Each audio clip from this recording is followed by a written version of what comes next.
Hello all. ఒకప్పుడు నేను ఎన్నో విషయాలు మర్చిపోయేవాడిని. ఫర్ ఎగ్జాంపుల్ కీస్ ఎక్కడో పెట్టి మర్చిపోయేవాడిని, లేదంటే ఇంపార్టెంట్ డాక్యుమెంట్స్ అక్కడ ఇక్కడ పెట్టేసి మర్చిపోయేవాడిని. చాలా ప్రాబ్లమ్స్ అయ్యేది. బహుశా మీలో చాలామందికి ఇదే ప్రాబ్లం అవుతూ ఉండొచ్చు. ఈ మధ్య నేను ఒక బుక్ చదివినప్పుడు దాంట్లో ఒక చాలా గమ్మత్తైన విషయం చెప్పారండి. అదేంటంటే జపాన్లో టోక్యోలో ట్రైన్స్ వాళ్ళ యొక్క డిసిప్లిన్ చాలా బాగుంటుందన్నమాట. They are wonderful. సో వాళ్ళలో ఏ యాక్సిడెంట్స్ జరిగేవి కాదు, ఎలాంటి మిస్ హ్యాప్స్ జరిగేవి కాదు. చాలా స్మూత్గా వెళ్ళిపోయేది వాళ్ళ ట్రైన్స్ అన్ని.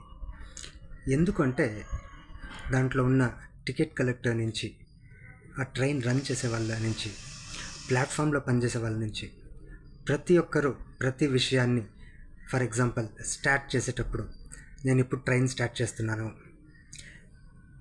ఒక స్టేషన్ నుంచి బయలుదేరేటప్పుడు ఎంత స్పీడ్లో బయలుదేరింది, ఇంకో స్టేషన్ చేరుకునేటప్పుడు ఎంత స్పీడ్లో వస్తుంది, ఎంత సమయానికి వస్తుంది, అక్కడ గ్రీన్ లైట్ కనపడగానే అదిగో గ్రీన్ లైట్, లేదంటే రెడ్ లైట్ కనపడగానే అదిగో రెడ్ లైట్ అని గట్టిగా చెప్పేవాళ్ళంట.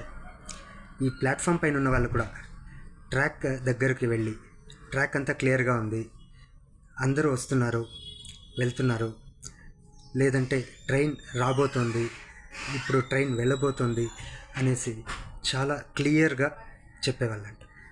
దానివల్ల వాళ్ళలో యాక్సిడెంట్స్ కానీ, ఆ ట్రైన్స్ యొక్క టైమ్లీనెస్ కానీ చాలా మెయింటైన్ అయ్యేది అనేసి చెప్తారు.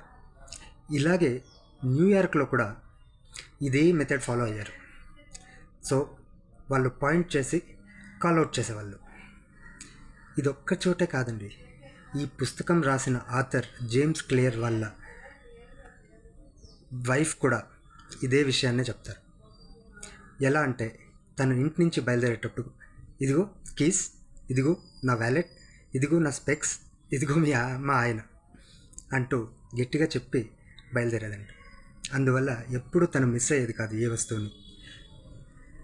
ఇదొక్కటే కాదు, ఈవెన్ మెడికల్ ఫీల్డ్లో తీసుకుంటే సిపిఆర్ ఇచ్చేటప్పుడు, మన ఎలక్ట్రిక్ షాక్ ఇచ్చేటప్పుడు ఖచ్చితంగా ప్రతి ఒక్కరూ షాక్ ఇచ్చే వాళ్ళు చెప్తారు, I'm clear, you are clear, all clear అని చెప్పి ఆ తర్వాత షాక్ ఇస్తారనమాట.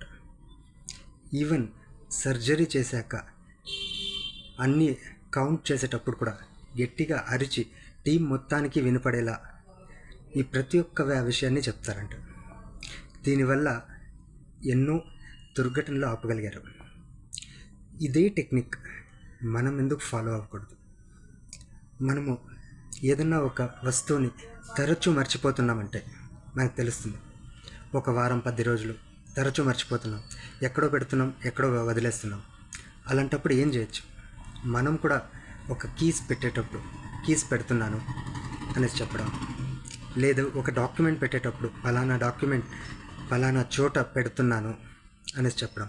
దీనివల్ల ఏమవుతుందంటే మనకు హ్యాబిచువల్గా ఎన్ని అన్కాన్షియస్ లెవెల్లో వెళ్ళిపోయాయో అవన్నిటినీ నిర్దిష్టంగా మళ్ళీ కాన్షియస్ లెవెల్లో మనం చెప్పి చేయడం వల్ల అది ఎప్పటికీ మనకు గుర్తుండిపోతుంది.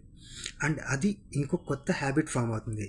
మనం ఏ డాక్యుమెంట్ కానీ, ఏ ఒక్క విలువైన వస్తువుని కానీ ఎక్కడో పెట్టి మర్చిపోయే అవకాశాలు చాలా చాలా మన లైఫ్లో తగ్గుతూ వస్తాయి.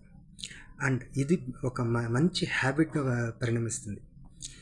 దీన్ని పాయింటింగ్ అండ్ కాలింగ్ అనేసి అంటారు. This is a very important technique which help me. నాకు చాలా సహాయం చేసింది ఈ టెక్నిక్ని మీరందరూ ఫాలో చేస్తారనేసి అనుకుంటున్నాను. Thank you very much for listening to my video. Good day.